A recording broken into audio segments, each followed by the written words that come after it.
Suresh Raina was, one of those really young, exciting talents who was coming through the Indian system, sort of around in the 2000s, sort of the middle of the 2000, 2004, 2005, playing under 19 cricket and doing exceptionally well. And you could see even at that time that, Suresh was going to be a very, very important player for India. And that's really how it's played out in the last decade and a half, and a lot of the success that India has had in white ball cricket, a lot of the great moments, the great memories that India has had over the last decade and a half. Suresh has been a really, really big part of them.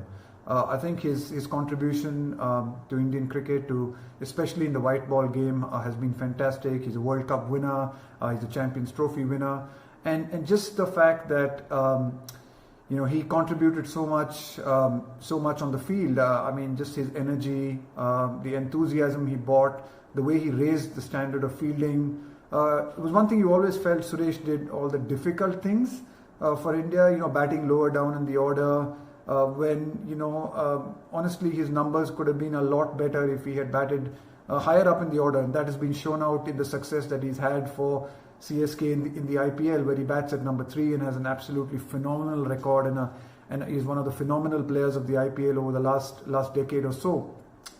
But for India, for most part of his career, he batted lower down in the order. He fielded at the difficult positions. He bowled some very handy overs, and always brought a lot to the team. Someone who I will think of as a terrific team man who always gave his best, brought some great energy to the game, and was a very, very skillful batter.